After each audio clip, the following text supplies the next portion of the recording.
Hello everyone, welcome to EduTap. So in today's session, we are going to discuss a very important news article of finance that is regarding the Monetary Policy Committee meeting that was recently concluded in June 2022.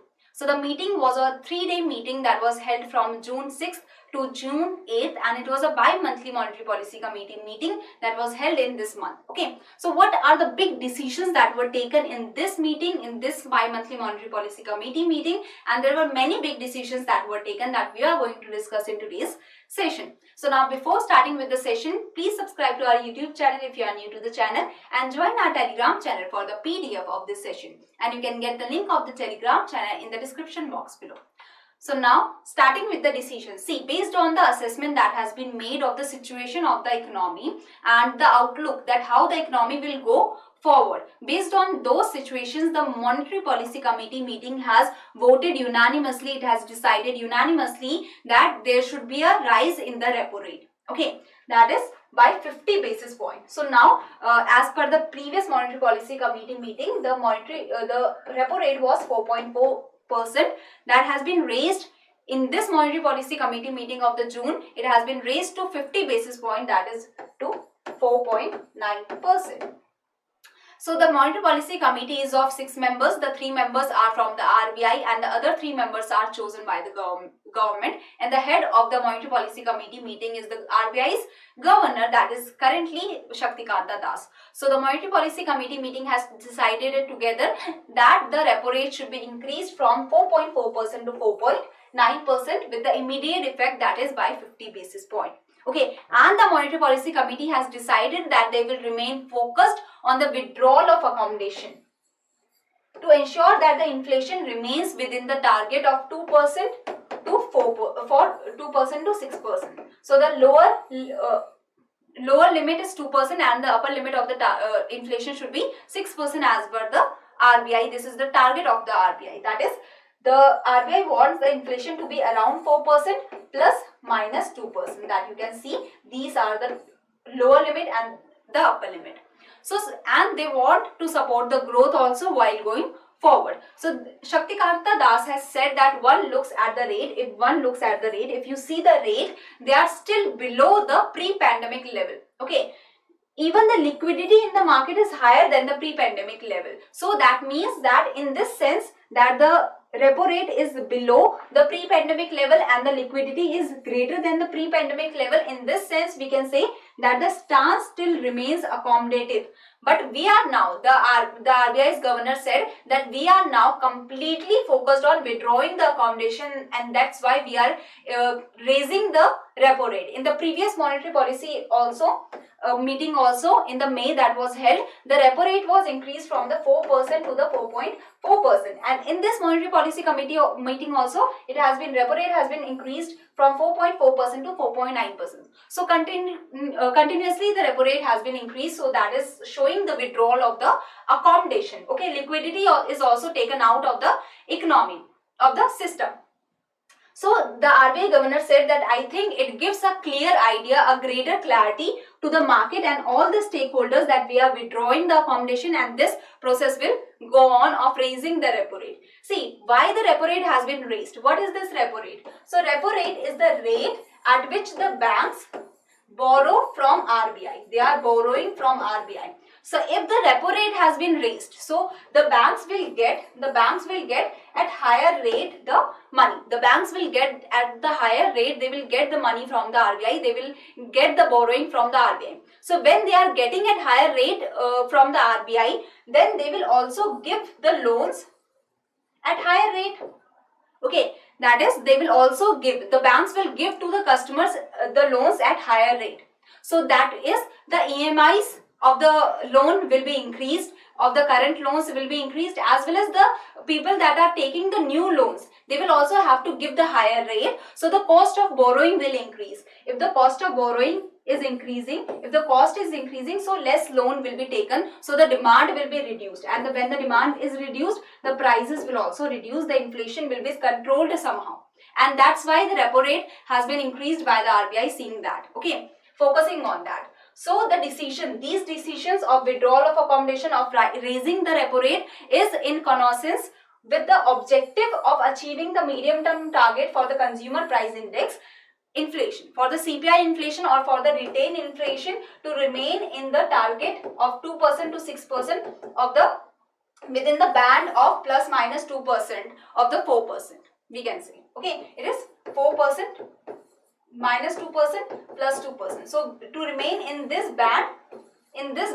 it has been said that these decisions has been taken while supporting the growth. Okay, so as well as when the repo rate has been changed, the SDF, that is the standing deposit facility, and the Marshall's standing facility, these rates are related to the repo rate. Okay, SDF is minus 0.25% of the repo rate and the MSF is plus 0.25% of the repo rate. So the MSF, if the repo rate has been increased to 4.9%, that means SDF has been become 4.65%, that is minus 0.25% of the 4.9%, and the MSF has become 5.15%, that is plus 0.25% of the repo rate. Okay, and the MSF and the bank rate are equal, so they both are 5.15%. So I hope you have understood the percentages also, how they work, how the SDF and the MSF and the bank rate has also changed. So this is as per the website of the RBI. So I hope you have understood the big decisions of the RBI.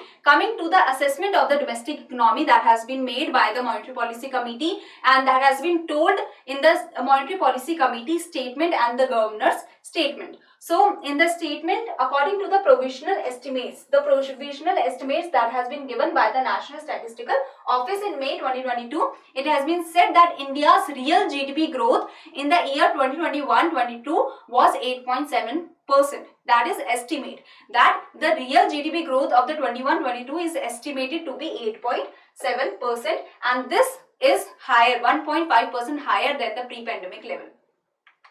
As well as urban demand is recovering. In the statement it was said that the urban demand is recovering, the rural demand is gradually improving, there is improvement in the investment activity that can be seen through the pickup in the demand of the bank credit, that there is more demand for the bank credit, and there is growth in the imports of the capital goods, that is fixed goods, we can say, fixed assets, we can say, machinery and everything, we can say. So seeing this, that there is a higher demand of the imports of capital good, there is more bank credit, it is said that the investment activity is increasing.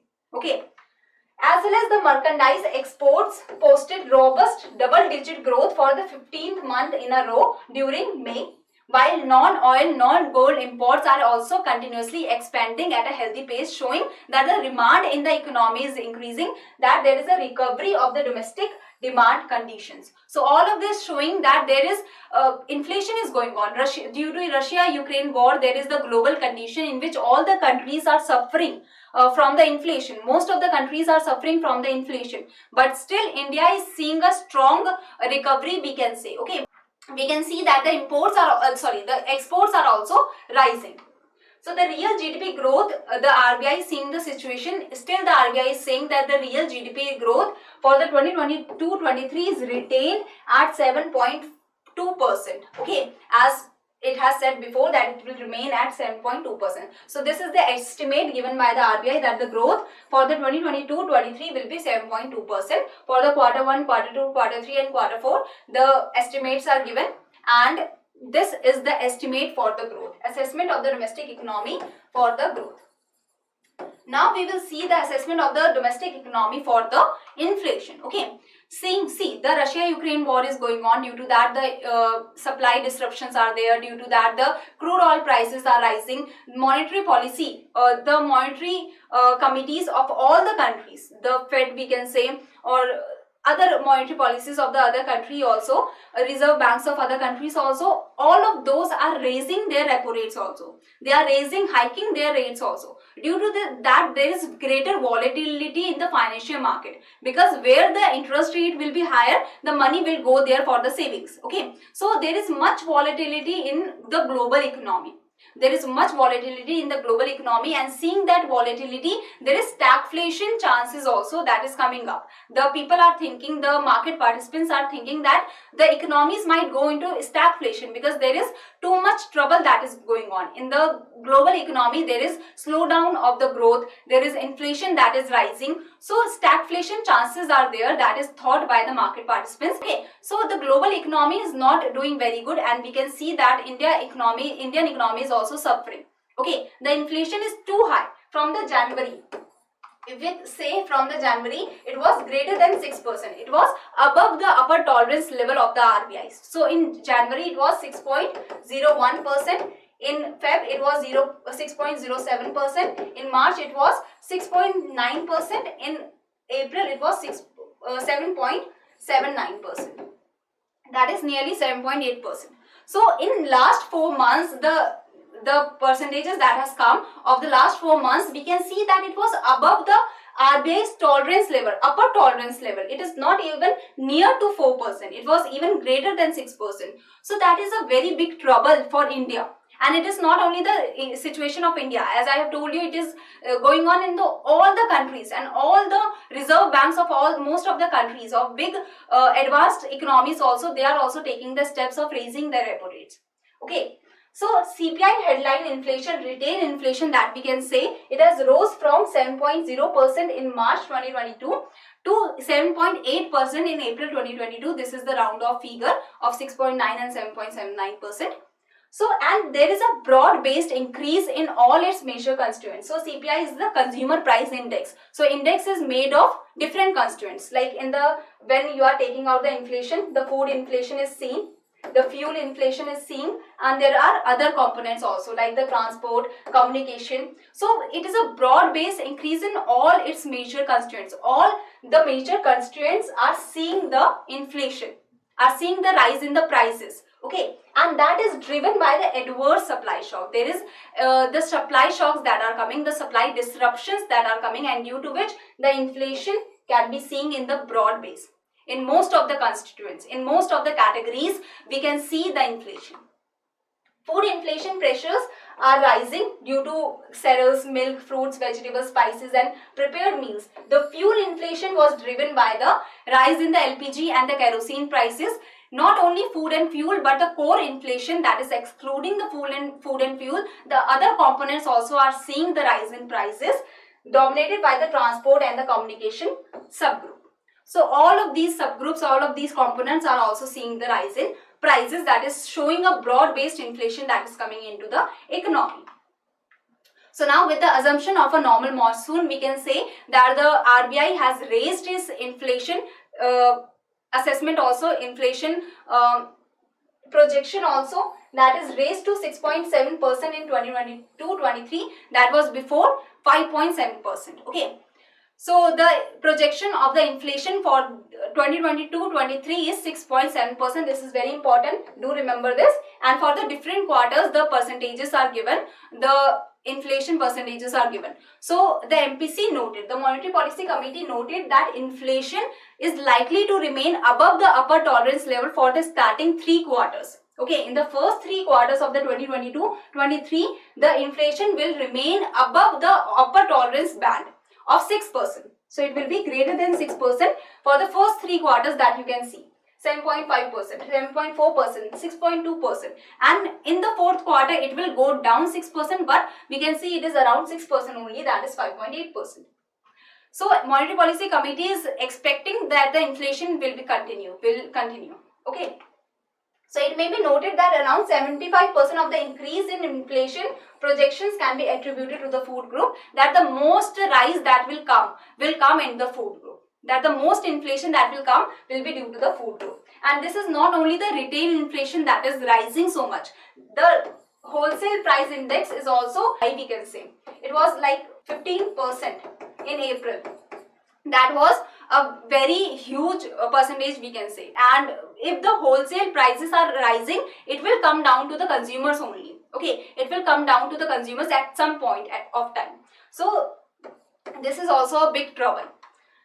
So I hope you have understood the decisions that were taken, the assessment that has been made by the Reserve Bank of India, by the Monetary Policy Committee. I hope you can easily answer this question.